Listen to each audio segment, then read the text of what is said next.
Everyone, and welcome to day 3 of the Year of the Man Summit 2022. If you don't know me, my name is Elise Micheals, and I'm a men's mental health coach. And for the last 2 years, I have been helping men find purpose and passion by healing subconscious trauma. And I created this summit as a way for men to have access to tools, resources, creators, coaches that they normally wouldn't have access to because of the adversity they face when it comes to mental health. So we have 7 speakers, 7 days, all here providing you free content for you to be able to become better fathers, spouses, and men. But if you want access to the creators, you want to ask them personal questions, you want access to the recordings that you can watch, over and over again, please purchase VIP. It's only $97 for all 7 days. You get the recordings forever. And Sally's going to drop a link in the chat if you haven't bought it yet. If you have, stay on after, and we get to chat for a little bit after I do my session here. So it's really exciting.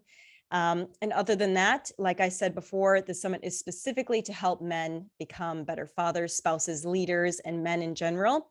And there's no other summit like it. And I'm super grateful to have you here. So that being said, I'm going to welcome myself, myself, and I to the stage. Elise Micheals here to talk about passion and purpose. Okay, so how many here are looking forward to this purpose and passion talk? I mean, maybe you're just part of like the 7 days, you want to be here, but I really want to know how many people were looking forward to purpose and passion specifically. I love it. David, Joseph, a couple people raising their hands. Dave, Ken. Okay, great. Travis is here. Travis was in the men's group. Awesome. So glad to see it. So I'm really curious as to why you are looking so forward to it. So that question probably throws a lot of people off, but like, why are we looking for purpose and passion? What does it mean to us? Can anybody give me like a definition or reason to why it's important? I'll just give like a minute or so to think about that. Okay. No one goes anywhere without purpose. Maybe we feel lost. Feeling lost, needing to be more engaged. Okay. Why are we here? Why we need a reason to be here every day. We need a daily reason. Helps you get out of bed in the morning. Okay, these are fantastic answers, guys. I appreciate you sharing. And some of us are coasting. Passion and purpose gives you a reason to exist. Looking for a reason to drive me outside of my family. Looking for a vision and a purpose. Okay, these are so fantastic. Such fantastic ideas of what purpose and passion are and why we might need them. So this is a concept that I have been talking about for the last 2 years. And also just, I think about it a lot, right? Because I teach a lot about it, but also just for my own life, right? I think we all think about purpose, passion, energy a lot. And the concept and idea of it for me has changed. And that's what I'm going to bring into this session tonight. So I'm going to talk about things that I necessarily haven't before, but it's kind of like the glue that holds everything together. So I'm going to share my screen. And as you can tell, I'm a very interactive coach and speaker. So I'll be asking you guys a lot of questions, wanting you to participate because I feel like it's engaging. It gets us all involved in this process together. So if you have like a pen and notepad by you, I do have a little bit of interaction here where you can go through the exercises with me and hopefully find some clarity by the end of this session. So let me share my screen.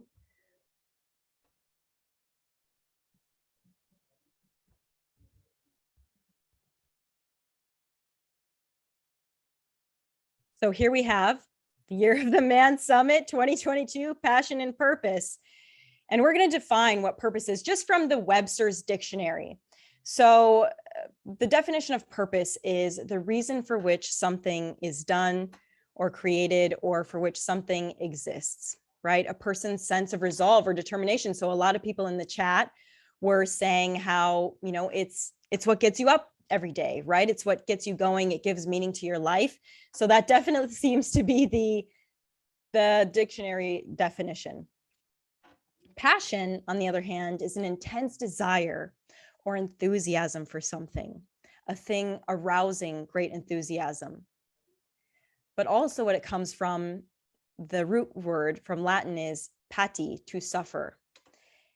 And it's just an interesting concept that when we think about purpose and passion, it's something that we think brings us really, really great joy. And then you look at the word passion and you see to suffer. And it's not usually what we think about. And the oldest example we have of that is the example of the passion of the Christ, right? And so that is a very, very extreme example of, what you would do for passion. But let's rephrase it to a less extreme. It's something that you are going to go through despite the hard days, are going to be standing up for, even if you have haters or negative people in comment sections, or people don't believe in your idea. You have to hold the belief. Your passion, your purpose is a belief that you are intimate with, that maybe others can't see. You have a burning desire or enthusiasm for it. So there's a catch. Purpose and passion aren't found.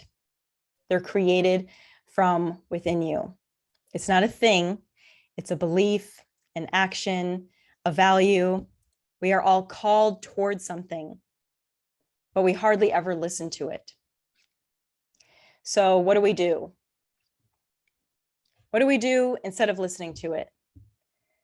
We run, we chase, we go looking for the answer that's going to fix it all through work or love or relationships or volunteering, whatever it is, that one day we're going to land on this magical idea that's going to make life worth it.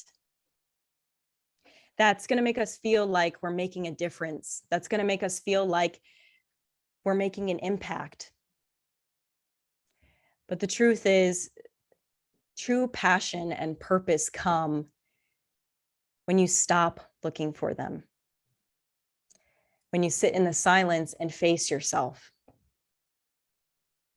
Because when you do that, you realize that all of these other things are just ways for us to run away.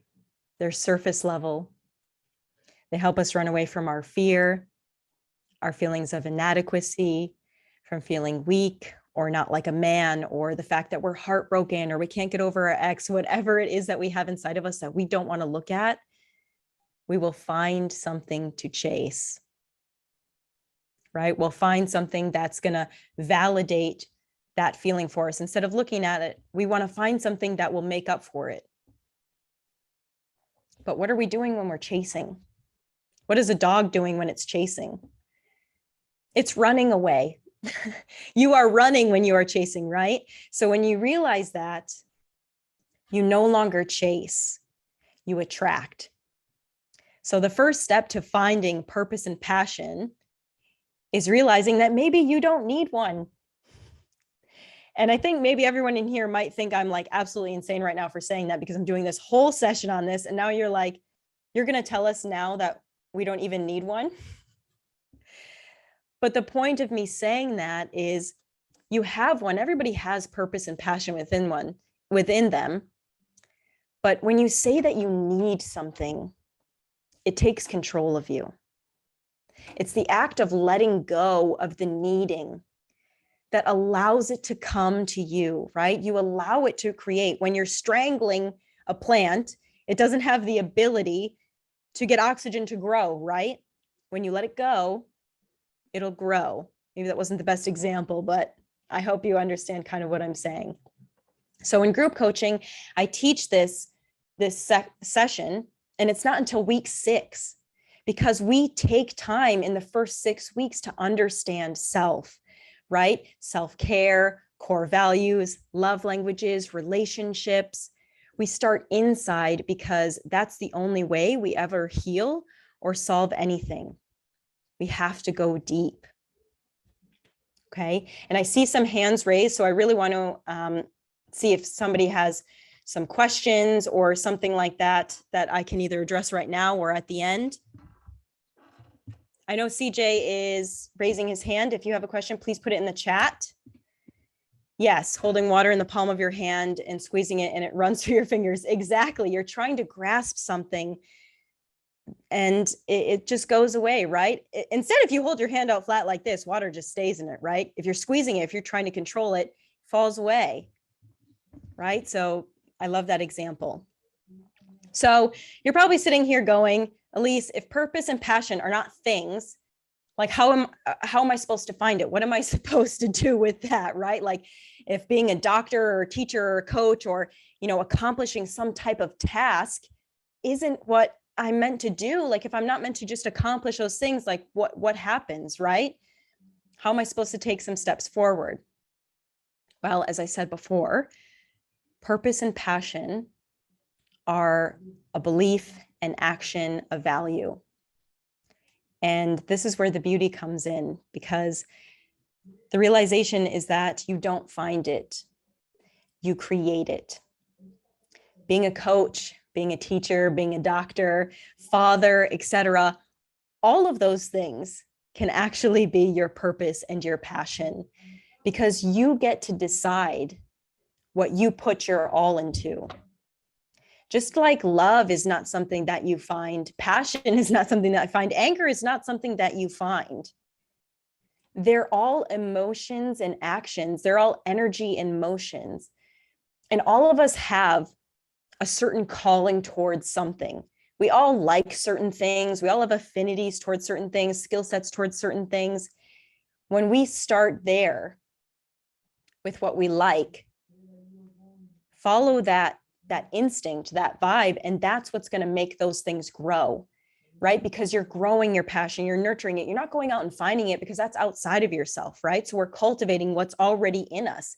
You have skill sets that are different from other people for a reason, right? Not everybody wants to be a farmer. Not everybody wants to be a father. Not everybody wants to be a coach, teacher, or doctor.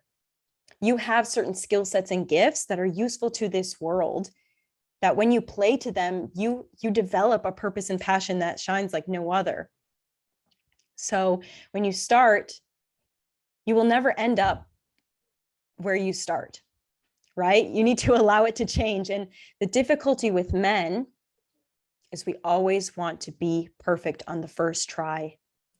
We want to get it right. We don't want to mess up, because the fear that society has placed in us about failure is so strong. We don't want to look like an idiot. We don't want to look like a failure. If men fail, it's like the most detrimental feeling to them, right? So I understand your pain. I understand the fear of where you're coming from. Is you want to choose something easy.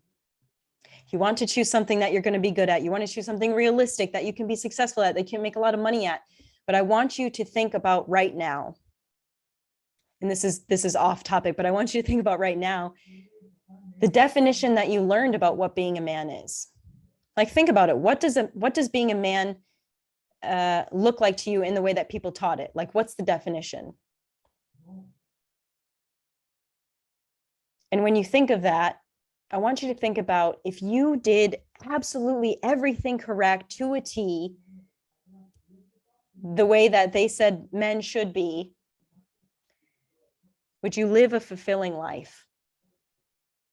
Would you be happy? Because I can tell you, I've coached a lot of men who have lived that life to a T, and that is not the outcome that they've had. They are unable to connect. They don't have fulfilling careers. They make a lot of money, but it doesn't solve any of those problems.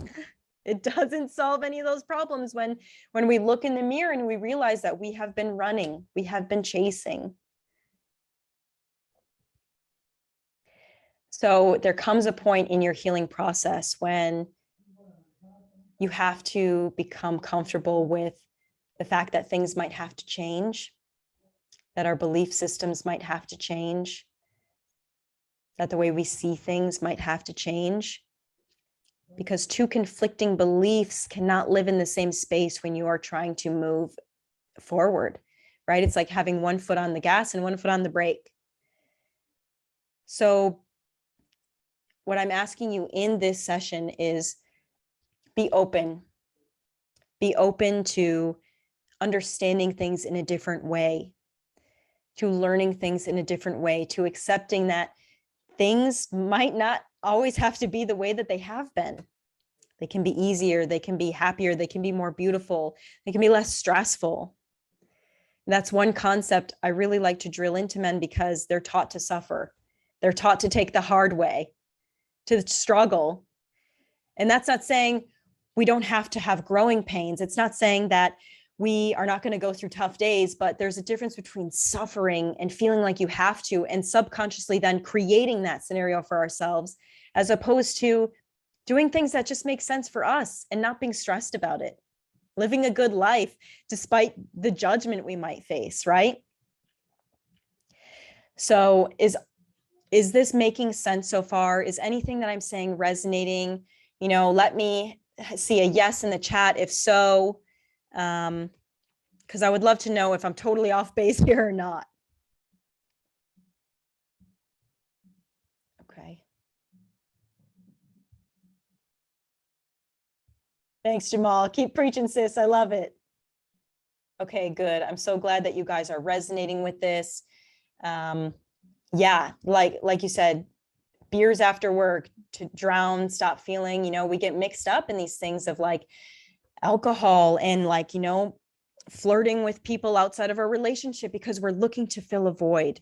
We are looking to fill a void. And passion and purpose is one of those things that men will run to because they're taught that they need it. Men need these things.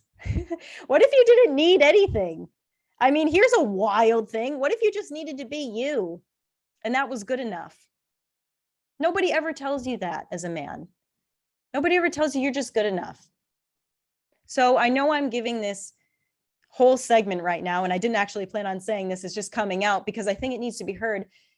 You sitting wherever you are right now, you are good enough. Just as you are fully capable. You are fully acceptable in society. You don't need to make a bajillion dollars in the world. You don't need to have another trophy, another win to be valid as a man. You are valid as a man exactly as you are. I don't care if you like to paint your nails. I don't care if you like to do things that are considered feminine. Do those things with all of your energy, and guess what? Your passion will come alive because fear hinders passion. Fear hinders passion. When we're afraid to be our authentic selves, our passion cannot breathe. It doesn't come out of us because it's afraid. Passion blossoms from authenticity. And I think that Jerry is actually in the chat right now, and he can be a testament to this. When he was feeling, and he spoke on the first night, when he was feeling inauthentic, he wasn't passionate about anything. He can tell you. And the second he started diving into healing himself, the passion came, right? He had desires, but it's not like we just dove into the desires and said, hey, Jerry, you're going to be this traveling DJ now. It was, hey, Jerry, let's heal all of these things that you feel like you need to cover up. And once we did that, everything else came together. So that is, if anything, that is the foundation for what I want to teach you tonight. And I'm going to give you some action steps right now. I'm going to give you action items for purpose and passion. Don't worry. But I really, really, really needed to give you this foundation first to make you so aware that purpose and passion on a soul level, there's a lot of things that need to be addressed first. Okay? Take care of yourself. You don't need to keep running and finding something and filling in the gaps. If you feel like there are gaps, if you feel like you're running towards something, fill that with your self-care, with your self-love, and all of this will fix itself. Okay? So I loved this quote by Dr. John Maxwell. Unfilled potential is like dying while the music is still inside of you. Because when you think about the biggest regrets of the dying, they always say, I wish I wasn't so afraid. I wish I had done more stuff for me. And I can tell you, I've sat with a few clients and I've said this, on your deathbed, are you going to wish you had worked an extra Saturday? I know there are some of you sitting in the audience probably going like, ooh, that hit hard, because you're working when it comes to family time. You're working when it comes to your personal time. You're feeling so stressed, but you don't want to say no. You don't want to set boundaries because you feel like it's something you need to do. But on your deathbed, no one ever says, man, I wish I had worked more. I mean, even when you say it, you just laugh, right? Because it's so ridiculous, right? So if you listen to what's inside of you, I promise that you will play the music outside of yourself. And you will die with everybody knowing there was a marching band, right? But you have to make that choice to make decisions now that maybe feel hard so that you can have easy life later on, right? Do the hard things now and you live an easy life. Do the easy things now and you live a hard life. So we have to be conscious and make those choices that maybe as men, we don't want to address our self-care. We don't want to address our needs because we feel weak, because we feel like people are going to judge us, because people say nut up and shut up, or don't be a sissy, don't cry. Like, you know, it goes on and on and on, and all of this programming from our childhood. But at the end of your life, when you've kept all that inside and bottled it up, you will wish you had cried more, because it becomes heavy. A cloud that doesn't rain is a heavy cloud. And it's just part of our natural biology, right? To release, to let things go. You're going to want to feel light on your deathbed. You're not going to want to feel heavy.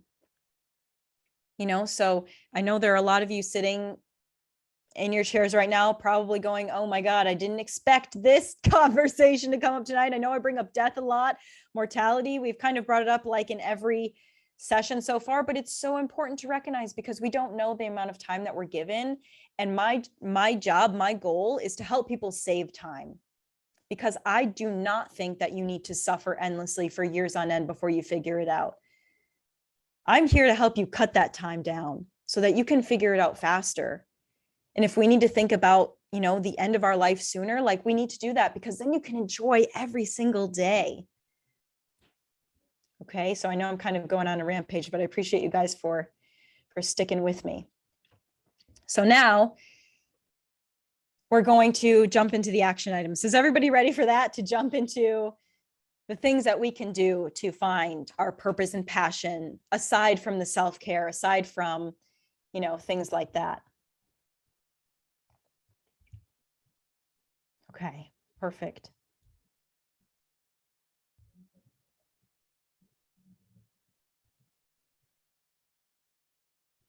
Yeah, I see a lot of regrets coming up in the chat box, regretting never telling someone we loved them enough. And that is something that you know, men struggle with a lot too, is expressing their emotions and expressing love, right? Because for some reason love is seen as feminine, and feminine is seen as a bad thing when it comes to men, right? But do you think that Christ on the cross was not expressing his absolute passion of love? I mean, whether you believe in religion or not, that is the story, right? God so loved his, you know, God so loved the world, he gave his ever beloved son. Sorry if I'm getting that prayer wrong. You know what I mean? Like there is no greater thing than love. And why are we so afraid to express it? Why are we so afraid to show that part of ourselves? It's the most powerful emotion that we have, whether it's, you know, agape, friendship, or romantic love.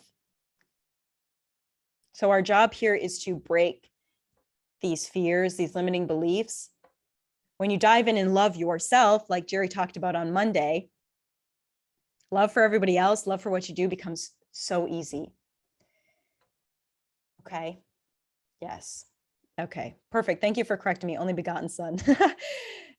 So now hope you have your pens, pencils, notebooks ready, because we're going to jump into some questions that are going to help us narrow this down, at least give us a starting point for some clarity for what our purpose or passion could be. And now that we've had this whole long discussion about going back to self and doing things internally, I want you to keep that in mind as we answer these questions. Try to go deep, try not to stay surface level, try to, you know, really, really think about these things, okay?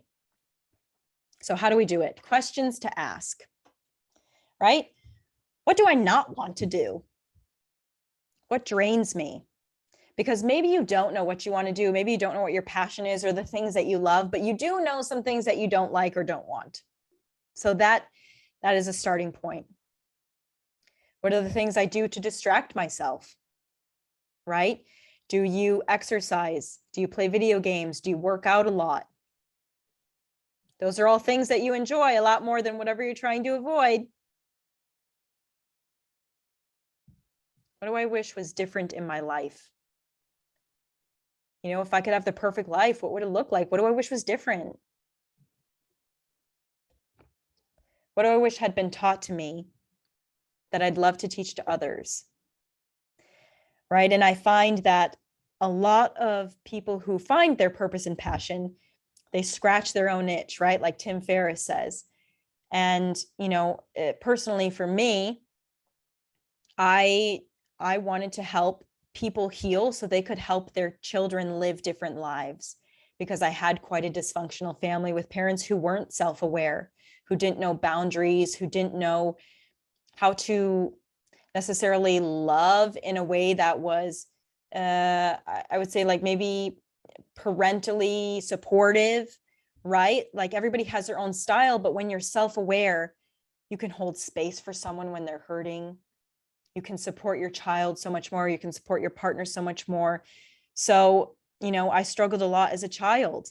I felt totally abandoned, disconnected. I grew up basically by myself, had a job since I was very young, and I've never really told anybody this stuff, so I'm getting quite personal with you guys, but it made me very hyper dependent, and I was very happy, right? I was happy because I didn't know any different. But as I got older, my relationships were falling apart and I had no friends. I broke down, and I couldn't live like that because I had suicidal thoughts for like my whole life. I just always thought I would be successful and I would die with a box full of awards and nothing to show for it. No family, no friends, nothing. And I desired so much a connection. And, once I found my own healing and studied the brain and things like that, trauma therapy, I realized that you don't have to sit in a therapist chair for years. I mean, you can. I still have my therapist after 4 years, but for the majority of it, once I learned boundaries and core values and love languages and all of these things, a lot of the other issues solve themselves, and I don't have those thoughts anymore, and I'm able to have connections. So my passion was driven from the desire to help people not feel that pain, right? And your childhood is going to be totally different. Your life is going to be totally different. Your desires, your passions are going to be totally different. And it doesn't matter what they are. If it's for you, it's for you. And the impact is no different. Because if you're a teacher and you love to teach math because you're really good at it and you're passionate about helping kids learn math, or, whether you love to ski or whether you love to, prune plants. I gave that as an example one time. You're a gardener, right? It doesn't matter what it is. It doesn't matter what society thinks about it. You have that love for reason, and that passion and that love cultivates beauty in our world. It contributes to our world. And when you feel like you're contributing, that's when your purpose and passion are ignited, because that connection is there. Okay, so is that making sense so far?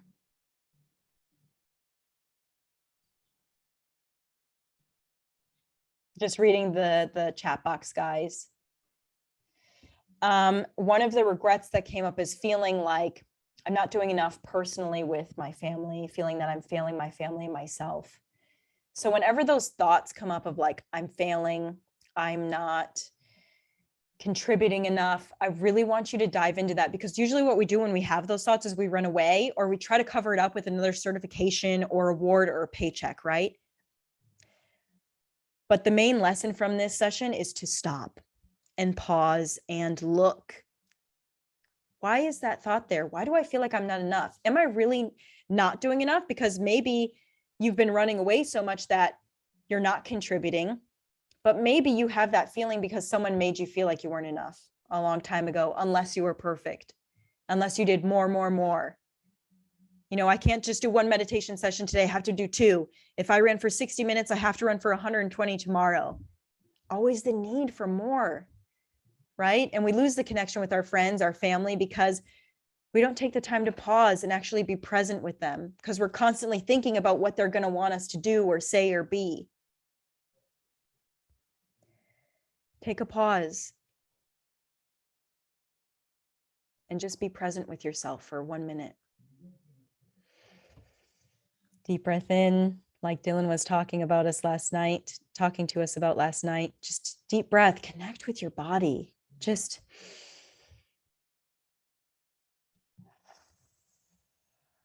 letting it all out. If you're sitting there watching this, I want you to just move your shoulders, let it all out, because chances are you're doing something right now where you're hunching forward or your shoulders are stiff, your hands are clenched. All of that energy is stored in your body, what you've been running from, what you've been hiding from, or what you've wanted to escape. And the second you start connecting again, it might be painful because you have to face the reality, but you can finally release it. And then it's not there anymore to hold you down and hold you back. So practice being present. Practice listening and connecting. Once you connect to your gut, that'll give you all of the information that you need. And men are taught not to connect with their gut, not to connect with their spirit, not to connect with their emotions. So you constantly feel disconnected. It's okay. It's the template that you were taught. It's going to take a little bit of time to navigate this new world, to get used to it, but you can do it. You can do that. I promise you, you have done hard things before and you can do hard things again. Okay? I don't want you to feel like just because you want to work on things that you're not capable. There is a difference between things being hard and you not being capable. And you are absolutely capable. And I know the world makes it seem like men who struggle with mental health aren't capable, like they're weak, like they're not as good. Absolutely untrue. I see you and I see people who are very capable of moving forward and doing hard things. You've done hard things your whole life. This is easy compared. So feel strong in that, okay? So I have a formula on the next slide I would like to show you guys of what I've kind of calculated out as purpose and passion. But I want to know, is everybody following along? Because I know I've been talking for a long time. So I just want to do another quick little check-in. Yeah, the Wim Hof method is amazing. Helps with anxiety, cold showers. Don't like them, but absolutely do you. If you're in the winter, just go jump in the snow. Perfect. And guys, remember when you are, just another reminder, when you're typing in the chat, change your messaging to everyone as opposed to hosts and panelists, just so that we can all be connected. Okay, so deep breath, get everything out. We're flowing. Now we're going to move on to the next slide, which is the formula. This is a formula that I created, crafted. So this isn't science, but it is like the Elise Micheals method. So the perfect formula for purpose and passion is it gives us direction and security, right? So there's a path forward, we're secure in it. It provides us maybe a foundation or income, right? We don't feel like our Maslow's needs are violated with it. You know, we feel very secure in the direction that's going in security. It's bigger than us, right? Anytime someone has a purpose or a passion, it always includes more than them, right? Just like the passion of Jesus, it way bigger than him, right? And your passion, you are going to love it and you are going to do it for you, but it is going to impact more people than just you. Whenever we put something out into the world, it's bigger than us, right? So your passion, it's going to be bigger than you. It's going to have a deeper meaning, and that's going to make you feel connected. And this is going to be the sticks and rods that keep your tent up when things get tough, because you're going to know it's not just for you. You're doing it for a reason. And then it takes us comfortably out of our comfort zone. Your purpose and passion is going to challenge you. It is not something that you can just stay and be like, I'm good. It's going to constantly call you to grow, to move into the next level of yourself, because it's going to be calling you to expand into the bigger than us. It's going to say, hey, we want to reach more people. We want to do more things. You got to grow. You got to come out of your comfort zone. You got to face these things about yourself that you want to face. But you're going to know on the inside of your gut that it's okay. It's a safe uncomfortability, right? It's not, oh my God, I'm in danger. It's, I'm just nervous about this because I've never done it, but I know it's the right thing to do. Does this formula resonate or make sense for anyone when we're looking at this?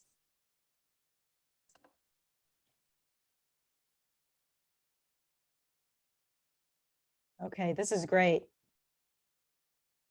I'm glad that you guys are resonating with this.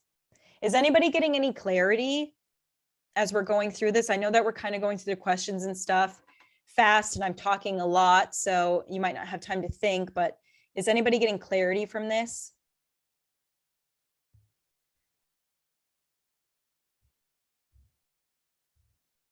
Okay, perfect.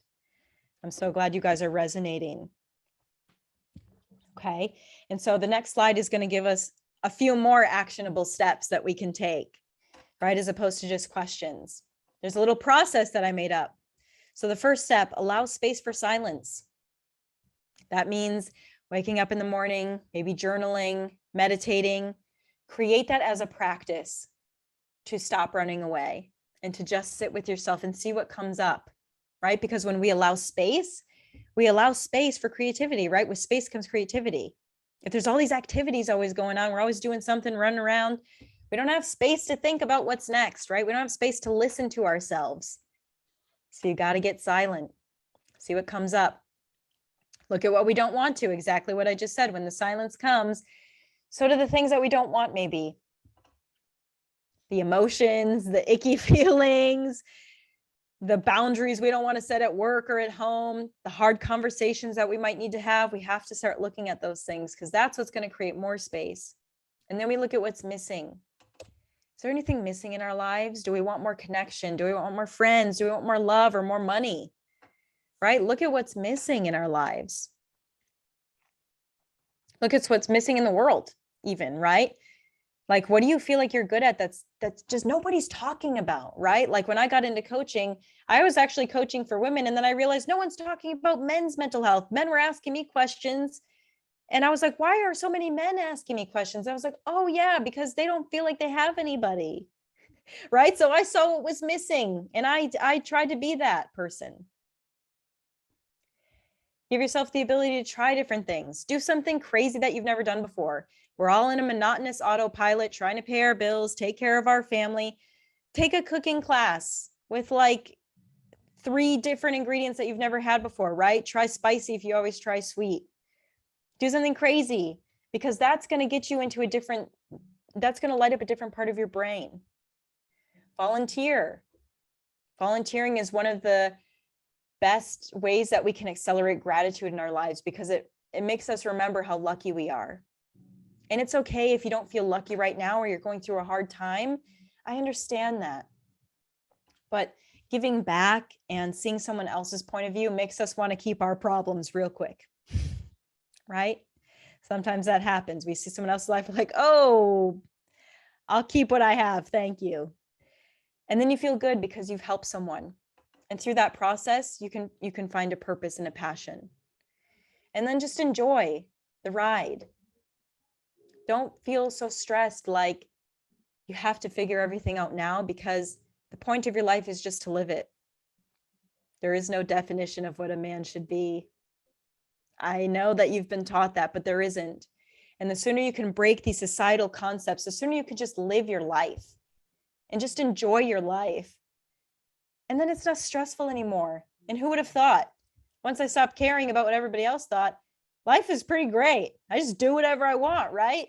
You're not under some society where you have to do something or something goes bad or wrong. Once you break out of that shell, you'd be amazed at how easy life is for you. So guys, that is the end of my presentation today. And now we're going to siphon into the VIP. Like I said, if you guys have purchased that, please stick around. I'm happy to answer any of the questions that you might have. I hope you guys got some good clarity tonight. And one announcement, I did say I was making a special announcement for anybody who came tonight. If you found this very informative, you want to dive deeper into your own healing, you want support on this, I'm doing something that I've never done before, and it's crazy. And I know some past clients are here.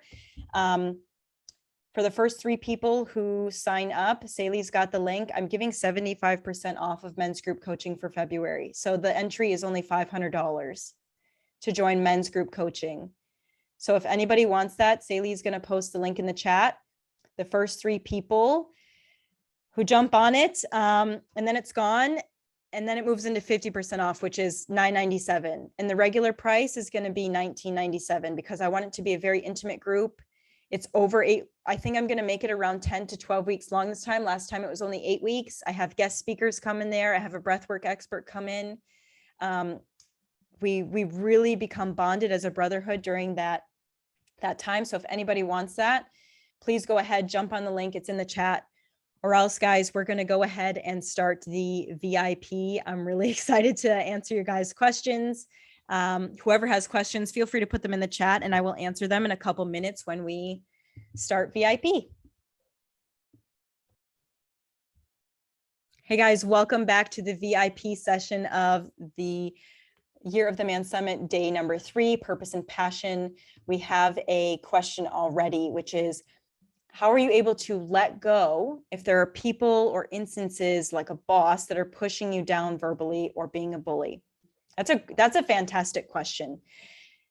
If you are in an environment that is not supportive, what is your draw to be there? And in this instance, it's work, right? So the draw to be there, I'm assuming, is money, is to support the family. But there's something that brings us there that, you know, allows us to be in that environment, right?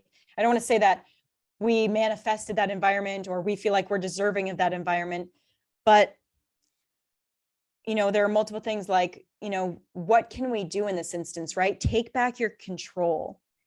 Take back your, you know, what can you do? If you can't stick up to your boss, what can you do? Can you go to HR? Can you find a new job? Can you talk to someone about it? Because taking hits verbally, it's not appropriate in the workplace, first of all. And second of all, it's not good for your mental health, right? So what is keeping you there? I would really like you to dig into that further. Because your problem isn't letting go. Your problem is, why are you still in that environment that doesn't support you like that and that treats you that way? Another question is, what if you pleased people and did what you needed to do to survive and can't find your calling or what we like? I may have been mixing up purpose with calling. Purpose and calling, I think, they're like the same thing. I mean, I think it's fine to mix them up.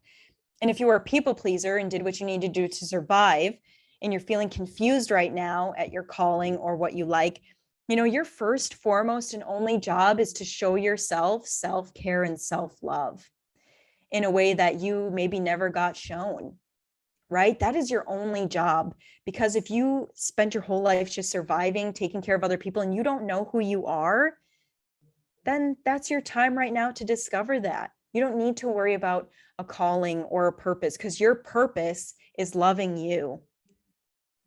And let me know if you resonate with that, or if that is, I know some of the stuff I might say might sound like very feminine or hippy dippy, but like really, when you invest in yourself, like the answers show up. Like you simply cannot find a purpose or passion. And like, that is a contradictory thing, right? If you were a people pleaser, now you're trying to cover that up by people pleasing more, because purpose and calling are something that helps impact others, right? So the message I'm getting is, take care of self. You don't need to worry about others right now. Now it's time for you. And the other stuff will come to fruition.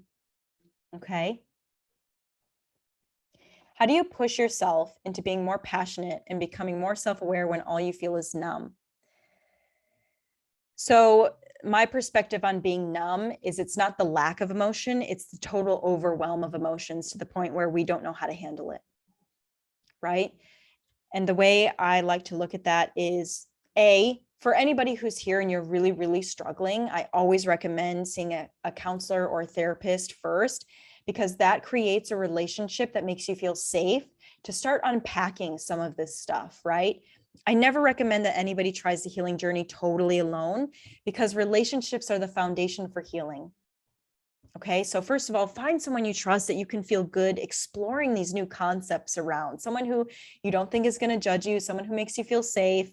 And that is going to be like really the foundation for you taking these steps. Okay, so let's assume that you have that. Let's assume that you have that person. Let's assume that you are going to talk to them about these things. Let's reverse engineer, right? What is the starting point where we felt numb, right? Why did we feel the need to block out all of our emotions, even the good ones?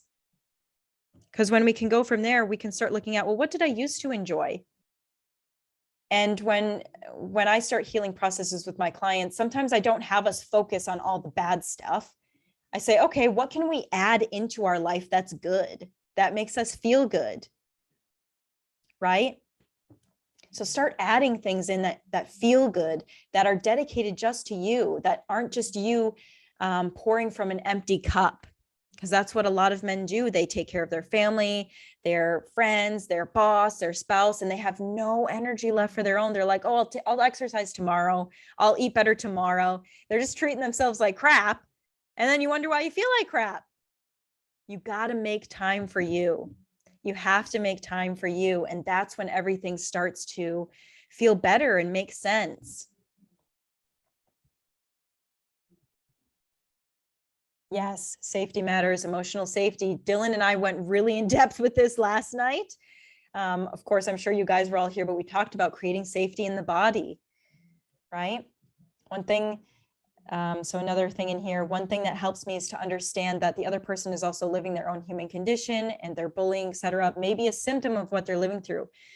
Yeah, absolutely. I mean, not taking, like this happens too when you really start to understand and love yourself more, not taking bullying and whatever personally, because everything that someone else does is a reflection of themselves, right? It's like self-serving, even if it's subconscious. So just because someone says like, you're stupid or you're an idiot or whatever, that's likely a reflection of how they feel about themselves.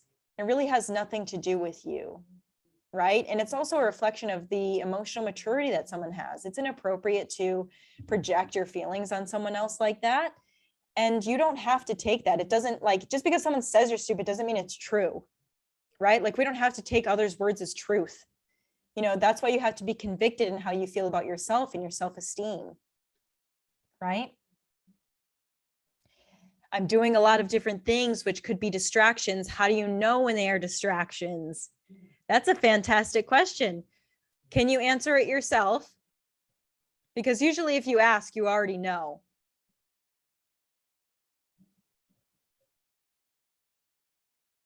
Okay, we're saying no.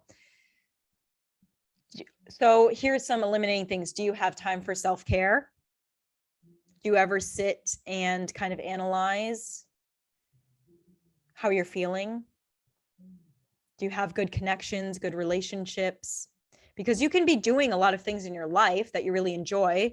Like Dylan is an author and a speaker and a coach, and I'm a coach, and I'm hosting this summit, and I'm also a partner of someone, and that's doing a lot of things, but I'm not distracted because I'm focused on the mission. It all correlates around a specific idea. So if all the things that you're doing are random and none of them necessarily connect, or none of them necessarily make you feel good or whole or fulfilled, that you're probably just, look at why you're doing something. Literally, all we have to do is ask why. Why are we doing this? Does it have a point? Does it have a purpose? Or is it coming from the need to be validated? Is it coming from lack? Right? I'm doing these things because I feel abundant, because I feel overjoyed, because my cup is overflowing and I want to share it. If you're coming from a place of, I need to do this so that I'll get a raise, or so that people accept me, or, so that my spouse will love me, right? That is the place where we need to take a step back and know that those are just distractions. Yeah, Dylan says there will always be distractions. Developing your values, defining them, and really asking yourself who you want to be will help you understand what is really distraction or what is a necessary obstacle. Absolutely. Exactly what I just said. We're doing a lot of different things, but they revolve around key points, key areas. So I know that I've been talking a lot here. Let me see if I can make Dylan a host. or Jerry is still here too, we can maybe have like a little intimate panel discussion.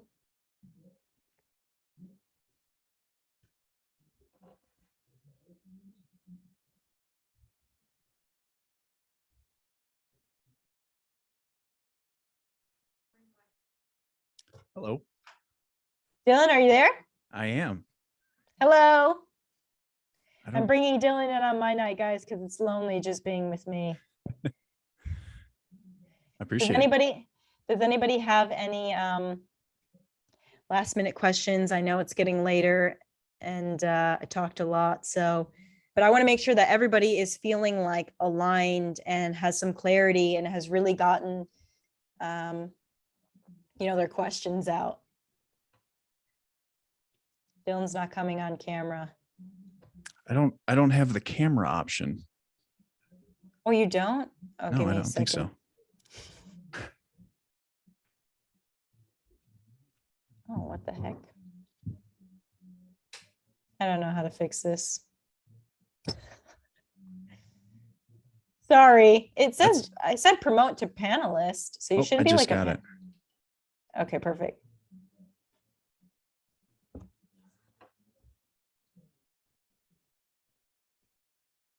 Yeah.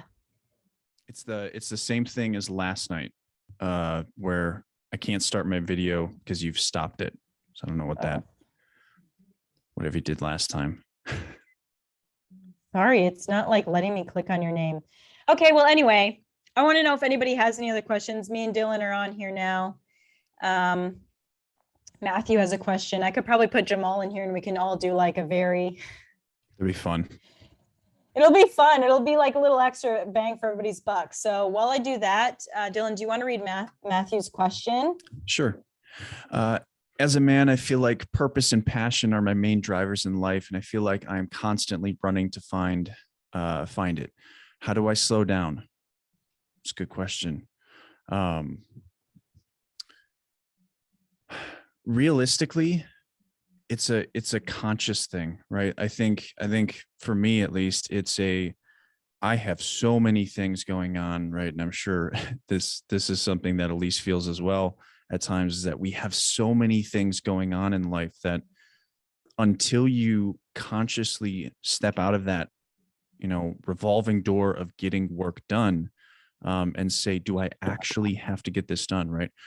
There are things that I know I have to get done to make what I'm trying to achieve happen. And so there's times where I have to balance, I have to go out of balance to get things done. And then I have to return to balance to, find myself again. But I only do that when I want to. I only do that when I feel like it's beneficial for me.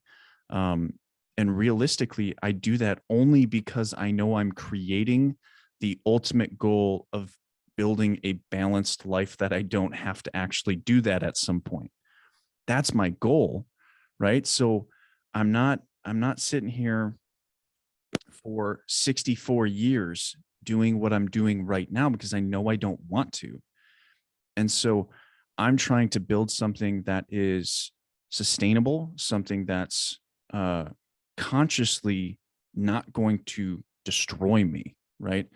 And so I have to actually think about, am I willing to put in this much work, for a goal that is 2 years down the road, that I can become more sustainable. And as a man, like, we can easily get kind of locked out of that, that conscious part of, I can do this for the next 2 years. And then 2 years turns into 6 years and 12 years and 40 years. And you don't want to do that. You have to consciously at some point say, what is enough for me? And, I think Elise covered this a lot earlier, and you have to ask that question, what's enough for me? Because that's really when you start to understand what you're willing to give up, Yeah, absolutely. And well, I think that's so interesting too, because I have my own coach, and I had this mindset that I just released like 3 months ago. That was like, I really need to work hard to get what I want. and I need to grind and I need to do all this stuff. And she was like, but do you? I was like, yeah, or else I'm lazy. I'm a piece of crap. Like, she's like, very interesting. She's like, what if you started thinking about that you don't have to have these hard lessons, that you don't have to work hard. She came with this crazy mantra that's like, I make money no matter what I do. Right. And it sounds crazy, right? It sounds crazy, like I make money no matter what I do, or I'm supported no matter what decisions I have. Or you start to just develop this different concept of life and how it could be instead of how it feels like it has to be. And so for me, like, I'm kind of a little bit like, I don't feel like I'm working hard. I'm just doing what I love, and I'm making a lot of different changes in my life that are like so against what I used to think. I used to think I had to like suffer and grind and work hard. And like, once I let go of that mentality, like, life can be easy.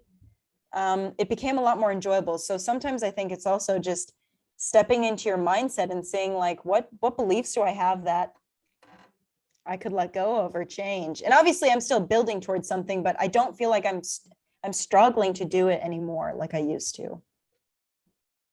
Yeah, I agree with that. That's definitely, at least for me, it's um that's what it certainly felt like. There's certainly parts of what I've done that have felt like that. There's also parts of me that know what I'm doing is not comfortable for me, and I don't think it ever will Mm. be, right? Because I'm very introverted, and when I step onto TikTok, right, doing TikTok things is remarkably uncomfortable for me. I don't know why. I don't like talking to a camera, even though people like what I do with it. It's just not something I'm really comfortable with, and I don't really want to have all the uh, all the comments, all the responses that I have to deal with. It becomes overwhelming, and so the only reason that I do it in many regards is because in the long term, my focus is really to help people. And so I have to kind of balance the risks versus rewards of what I'm attempting, knowing that what I want is to be able to leave a legacy that can help people in the future. And that's something that I need to sacrifice a little to gain a lot. Um, but also understand that I have limitations. And so there's points in my journey where I'm like, I love this part of it. I love the public speaking. I love doing stuff like what we're doing right now, is having conversations. This is really great for me. I absolutely hate editing. Video editing is the bane of my Eventually existence. you can get someone to do that for you, can't Right. you? I Like, you don't can. have to do that. You're right. And that's, I'm getting to that point of my journey where I can actually offload that.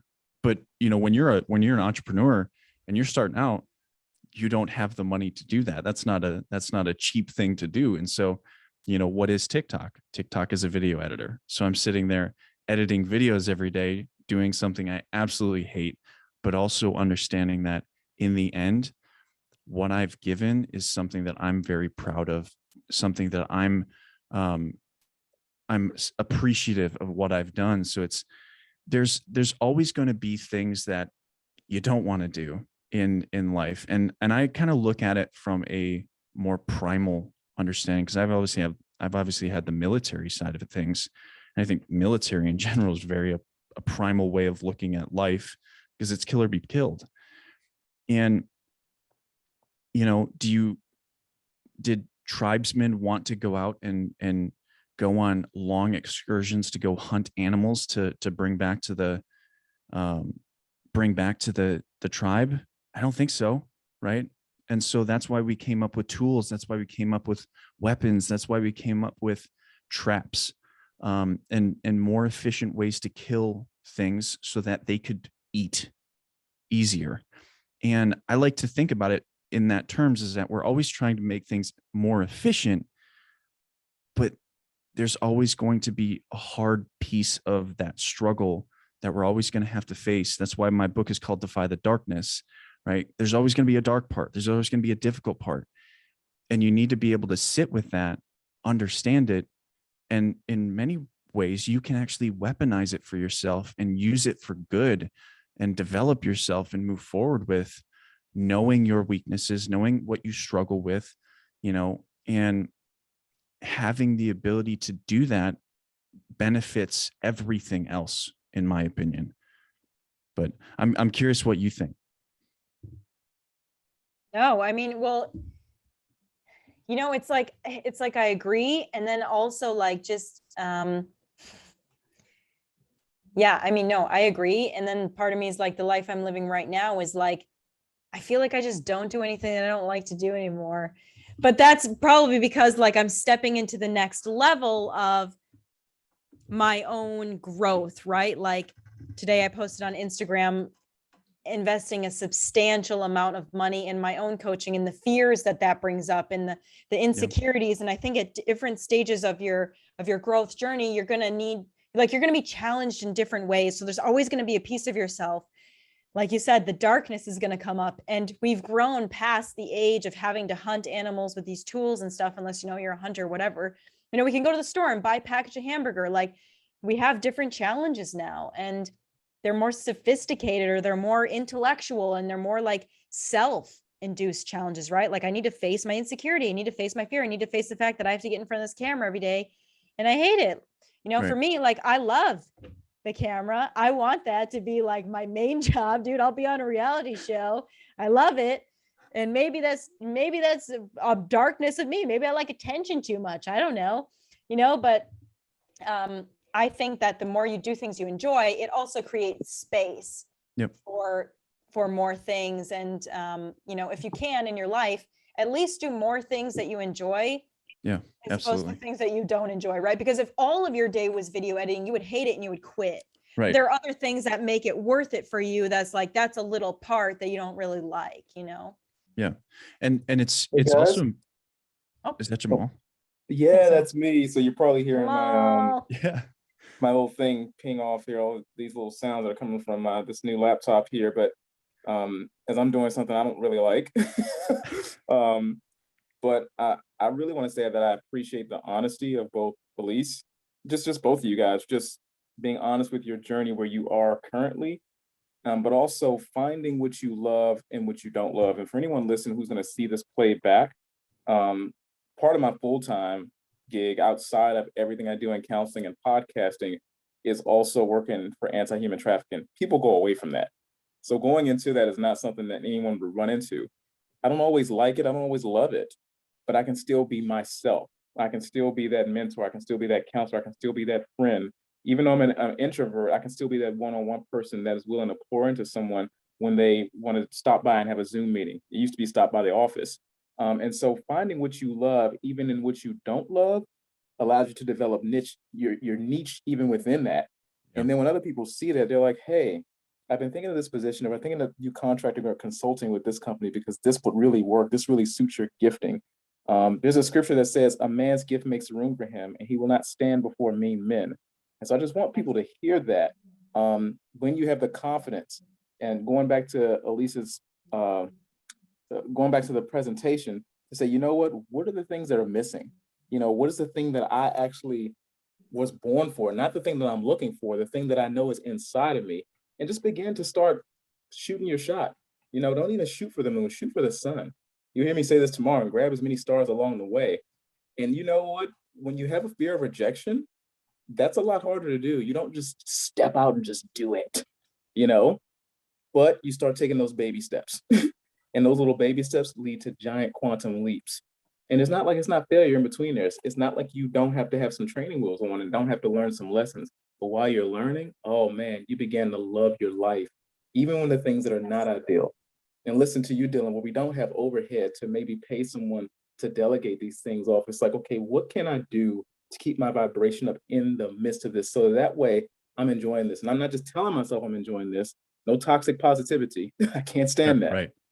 But I'm actually loving what I do. And that is actually making room and putting me in circles I naturally would not be in. Yep. I love that. And Jamal, someone asked what Bible verse that was.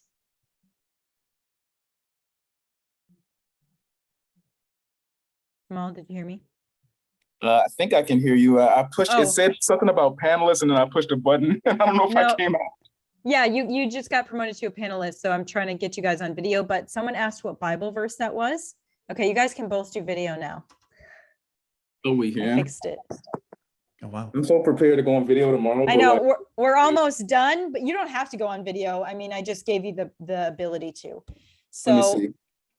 Let me look. They're gonna be like, dude, you just. I'm in like I'm doing editing right now, and let's see where we at. Boom! Hey everybody, what's up? What's up, man? hey guys. Sweet. Perfect. Okay, so wow, this is so This is my much laptop better. right here. So this is my ninja shirt. What's up, guys? So everybody has the everybody, we can see everybody now. So does anybody have any last minute questions as we near the end of this session? Now that we've got me, Dylan, and Jamal on, well, we can do this tomorrow night too, Jamal, if you'd like. All of us can join in. We'll give you your VIP, obviously, to yourself for a while, and then we can just kind of come on. But That's fine. okay, everybody, anybody have any last minute questions, or else I know we all just got on video, but at this point, it's like near the end of the night. I just want to thank everybody who's here for, coming, participating. Thank you guys, Jamal, Dylan, Jerry. I know he was in here earlier, for doing this for everybody. It's so valuable and it's so needed. And I asked you guys because you all have special gifts. You're all so unique. Like, look at the places where we've all come from, right? So diverse. And Jamal, the work that you do with sex trafficking, it's like, oh my God, like, it's like you wish that these jobs weren't needed. Like, it's a job that you don't want to have because you wish it just didn't exist, that the problem didn't exist. But like, I love being a space to hold people's pain because it makes me feel like I can do something to help ease someone, so like, thank you for doing that beautiful job. That really is a gift. Yes. Appreciate that. Tonight's been such a blessing, just listening to you and then listening to you and Dylan's dialogue. And I hope what doesn't get missed and what doesn't get lost is the vulnerability that even when you go through the process, when you began living out your purpose, like you said, you're in counseling, and I believe Jerry, he was in counseling. I have a counselor. Funny thing is, we were meeting every week. Now we meet every other week. And it's like every month, because it's like, once the training wheels come off, I come back to process and bounce some things off, but let's go. I want to see you soar. And so it doesn't mean as we soar, we still don't need to process hard things. We live in a fallen world. So I'm just super excited for one, the group you're going to be doing in February. I'm pumped about that. But just super excited about the rest of this week and everything that's happened so far. Yeah, I'm excited to see you speak tomorrow night. We're getting it. Dylan wants to do some crazy panel stuff like this in the future. I'm excited. Like, I'm so excited that we all got to get together too, because we all have like, different missions, but they're also aligned. And like, I feel like we're going to be good friends. I don't know. Absolutely. I don't care what you guys think. I'll kidnap you all. You're all my friends now, no matter what. Everybody at VFP is just watching this like, why are they having this weird powwow? They're not even listening to our questions anymore. Okay, guys, it looks like you. What was that? Was that a dog? Was there a dog over there, Jamal? No. Oh, that's a stuffed Shar-Pei. That's not a dog. So it's a dog of sorts. Oh, that's but so actually funny. Tomorrow I'll be in a very different location, because tomorrow we're going to definitely get into it. So anyone who's here tonight, please come tomorrow, because this is going to be intense.